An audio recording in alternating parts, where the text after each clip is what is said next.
There's no beach guard on duty. So that means there's no flags telling you what the conditions are like. So what's that all about? I don't know. How am I supposed to know whether I can go in the water or not today? There's no flag to tell me. Welcome To Muskegon State Park.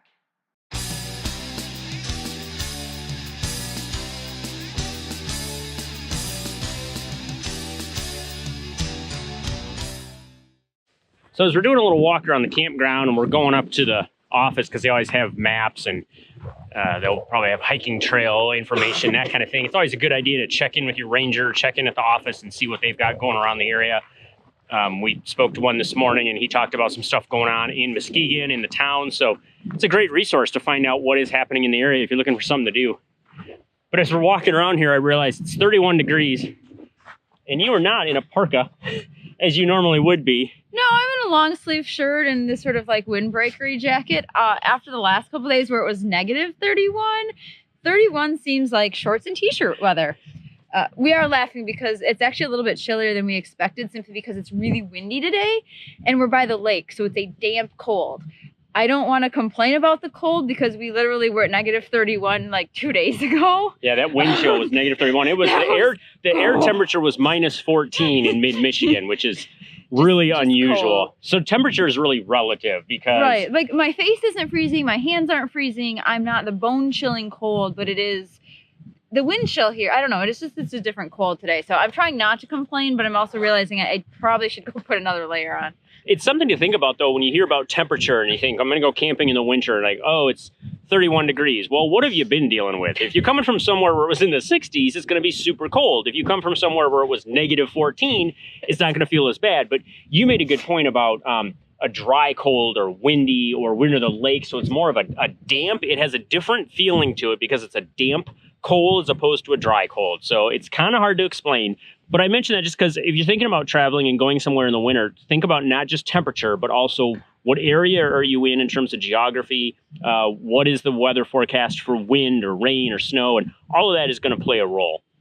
So dress appropriately. Always make sure you have a hat and glove and boots. And it is winter no matter what the temperature. So just be prepared and go out and have fun. Right along one of the outer loops here at the campground are some dunes. And it'd be interesting in the summer to see them. There are signs around talking about doing your part to help prevent erosion. So you've got them blocked. It looks like you're not really supposed to be climbing on those dunes. There may be access. There's clearly beaches and things around here because it's right on the lake. But it would just be kind of a neat view if you had some of these campsites that are right here along this road, right across the street. You get to see some cool sand dunes. There is a bathroom building for showering and using the bathroom, but it is closed in the wintertime, as in most state parks. There are vault toilets available here that are left open, so you do have that capability if you are camping here in the winter. Muskegon State Park, in addition to having camping sites, also has small cabins available for rent. So if you're not into using an RV or a winter tent, or maybe you don't have one and you want to still get out here to enjoy what there is to do in the area, either at the winter sports complex or just snowshoeing or cross-country skiing and seeing the area in the wintertime, this is another viable option for you. As we've talked before, everybody usually wants to know about privacy to state park. And here in Muskegon, we've noticed that there are lots of really old, mature, and really tall trees. So in the summer, I have to imagine that it provides quite a bit of shade from your campsite. So that's probably good. But it definitely doesn't appear that there's any low shrubbery of any kind. What is it you want? We want a shrubbery! So there's not going to be a whole lot of privacy between sites. We think that the sites are fairly large, just given what we can see, although it's a little bit harder to tell in the winter with the snow where the boundaries are. But definitely if you look around, it does appear that there isn't a whole lot of privacy between sites, which I think that's pretty typical at a state park, but just something to keep in mind depending on, what you're going for. So behind us is what appears to be an ice cream shop, and there's all kinds of picnic tables. If the weather was nice and the shop were open, you might be able to get here and enjoy some refreshments. If you are camped here at the park, it's very convenient because it's right here at the fence line. This apparently is somebody's site over here to my right, and the back of your site would be backing up to the picnic tables that go with the ice cream shop. Now, it does appear that the ice cream shop is for sale, so I don't know if it will be here in the summer.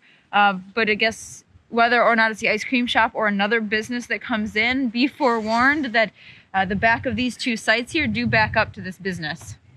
As with other state parks that are open in the winter, here at Muskegon State Park, if you reserve a spot, they will take care of plowing it out for you.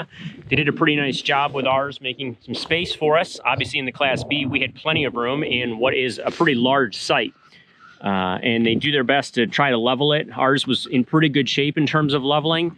Some of the sites are gonna be level. Some of them are not gonna be as level. I think it's the terrain here in Muskegon. It's right near the water. There's dunes in the area. So it's just the geography of the place is gonna affect some of that.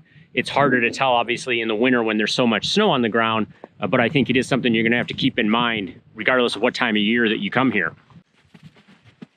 One nice thing we've noticed about Muskegon State Park is that each site has its own electric power pole. And in fact, the numbers for the sites are on the power pole. So that's how you find them. And that was helpful to us last night coming in. It was dark, it was snowed in, and it was nice knowing that those numbers were available well above the snow. And they are at the back of the site. So depending on where you're parked and how long your site is, you might need an extension cord, depending on where you want to put your rig, how you need to level it. We were able to do ours with just the built-in cord with no extensions because our rig is small enough. We were able to back up right into the back of the site. And Jesse's up there near the road, or about 3/4 of the way to the road. So you can see this is a good sized long site right here. This is site number 15 at Muskegon State Park. It does appear that they do leave the picnic tables out. Like we noticed at Tacoma, and you're gonna have to bring your own shovel to scrape them off with, but they are here, and the fire rings are left out, so you could build a bonfire if you so chose. So that's a good thing, I guess, if you're willing to be outside in the cold.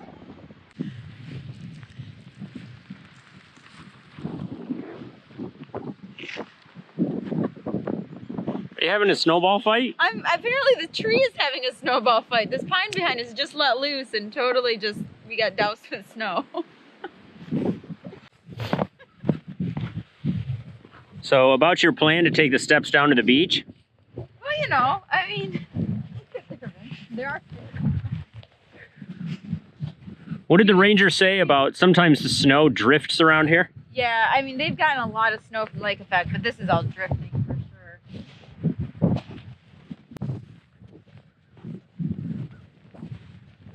I think we found Hoff.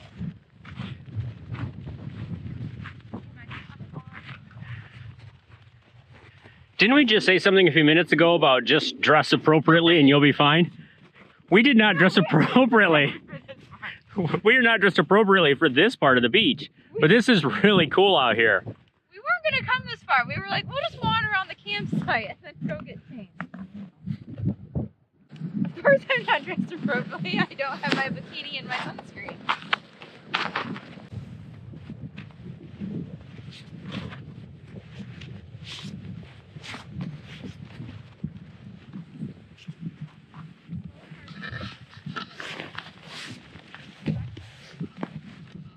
Combination of wind and water and cold air has made these literally cliffs on the beach made of ice, and they go off quite a ways. There's this little valley here that Jesse went through and climbed up to the next one to see what's on the other side, and when she got there, yelled back that it's more of the same. So that's not surprising, but Lake Michigan's out there in water form someplace. Right now, the part of the lake that we're standing on is all iced over. Usually, if you see any sort of artistic sculptures on the beach in the summertime, because somebody's been busy with sand and a shovel. In the wintertime, it's wind, water, snow, waves, forms the ice, reforms the ice, and the snow drifts, and it's just really cool to see when you get out on a beach like this, what can happen with the various winter weather. One of the great things about camping in a state park is people watching, and that goes year round. We had a Boy Scout troop come in this morning near the cabins that we talked about, and now they're setting up tents. I'm guessing that these Scout Masters will be in the cabins while the Boy Scouts are roughing it in the woods. and learning to be hardy and earning badges in the cold tents in the snow. After wandering around the park a bit more, we discovered a whole nother loop to the campground. Now, this one is closed during the winter, but it does seem to be the larger of the two campground loops at the Lake Michigan campground area. The only thing that we did notice, however, was the privacy seems to be about similar, but the sites are much closer together and much smaller. The other thing we're noticing over here is that, and we mentioned earlier, that this area is affected by the geography and the terrain with the dunes and the beach. And this second loop of the campground, which is closed in the winter, does seem to have many more hills. Yeah. There's a lot more slopes to deal with. So it's hard with all the snow to tell where the actual parking spot is for your rig. But I would imagine there's probably more leveling going on when you're here in the summer. Yeah, I would agree. Whether you're in a tent or a fifth wheel or a trailer or whatever, it might be a little bit tricky. You just have to understand that you're going to have a little bit of a leveling issue to deal with, just because they built this park into the dunes and the hills behind the beach. So you're going to have some natural beauty to, camp in, but it might be a little bit of a challenge trying to get your rig straight.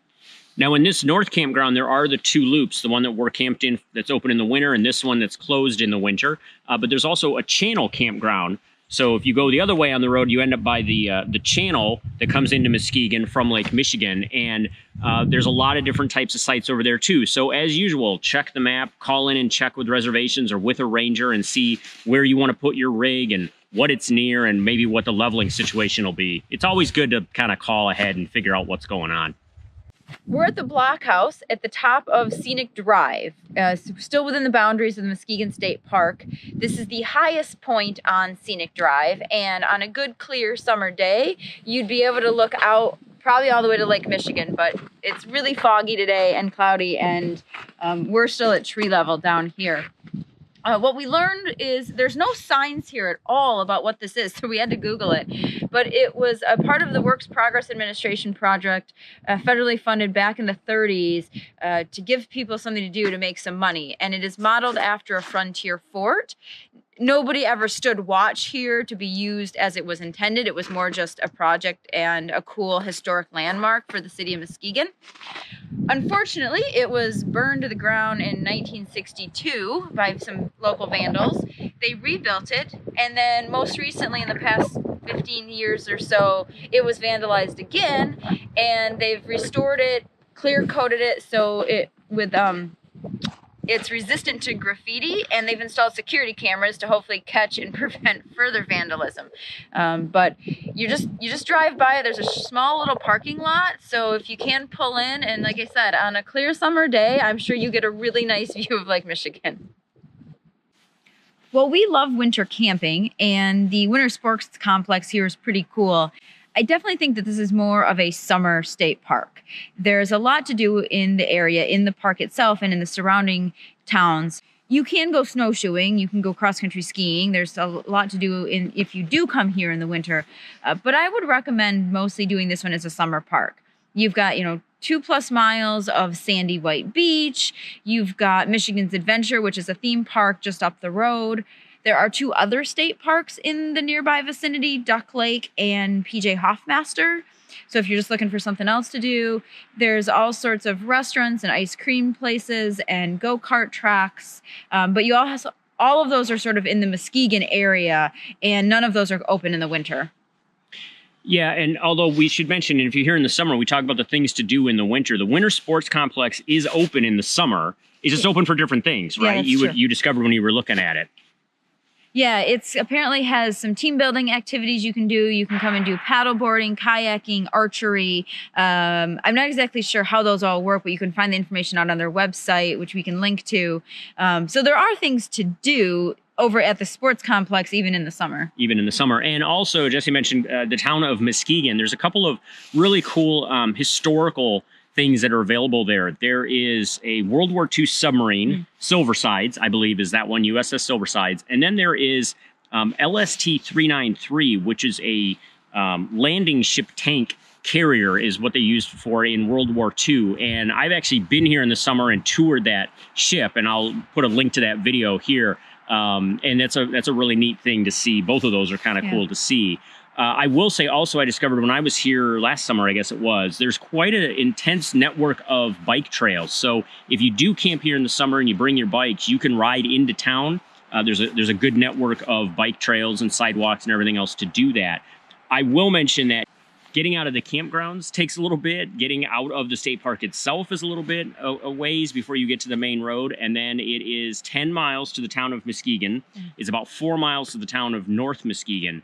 What's interesting is that the 10 miles to the town of Muskegon, according to Google Maps, takes about 20 minutes. It's a good solid 20 minutes. And it's because you're on the state park and the campground roads for a while. You're winding through kind of a curvy residential area as you come into the state park, which I've always found interesting about Muskegon area too, is it's quite a residential area. And then you sort of just are there at the park and it backs up right to some residential areas.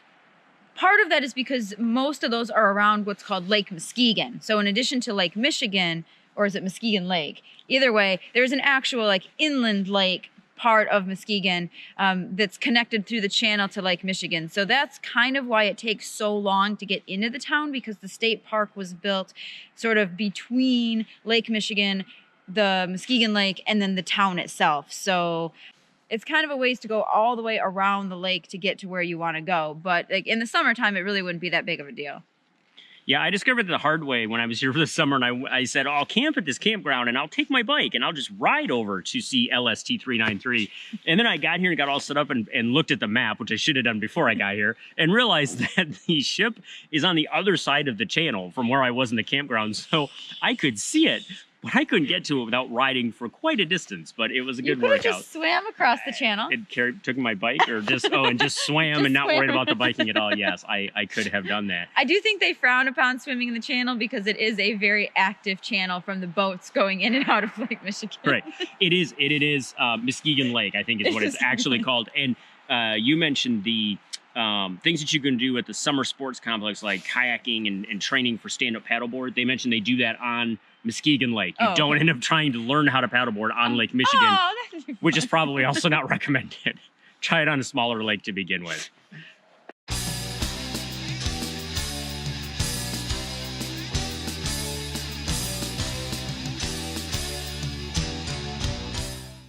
I mean, of course I'm not dressed appropriately. I don't have my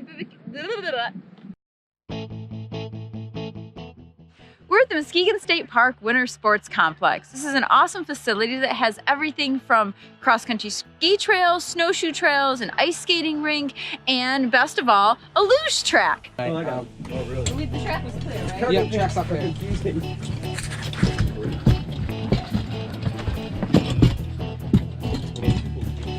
Have fun.